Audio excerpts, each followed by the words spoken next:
Vous avez vu l'histoire d'Aquababe sur Xavier Dupont de Ligonnès. Vous êtes très nombreux à vouloir faire de l'investigation. On appelle ça un peu le web détective. Ça s'appelle web sleuthing en anglais. C'est moche. En tout état de cause, faut quand même se poser des questions parce que vous avez vu l'histoire d'Aquababe sur Xavier Dupont de Ligonnès. Il a fait beaucoup de bruit. Il a dit qu'il allait le trouver tout de suite. Bon, il l'a toujours pas trouvé. Il met en place toute une commu qui va effectivement essayer de lui apporter des infos. Nous, on a fait un reportage là-dessus, sur ces gens qui se passionnent sur les faits divers et qui, du coup, vont essayer de faire avancer l'enquête. Ce dont on s'est aperçu, c'est que parfois, ils peuvent vraiment entraver l'enquête policière. Alors, si nous, ils nous embêtent journalistes, c'est pas très grave. Si ils commencent à faire des vices de procédure, pour les policiers ou pour les magistrats, là c'est beaucoup plus compliqué. S'ils bougent ou ils emportent des pièces à conviction, là c'est carrément énorme faute, quoi. C'est carton rouge.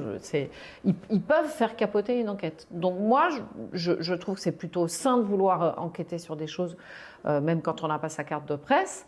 Il y a des règles à respecter. Il y en a pour nous journalistes, il y en a pour vous, il y en a pour tout le monde. Et puis il faut faire super gaffe, hein, parce que dans une procédure, il y a toujours des victimes. Si vous faites capoter une procédure, ça veut dire que les victimes n'auront jamais de réponse judiciaire.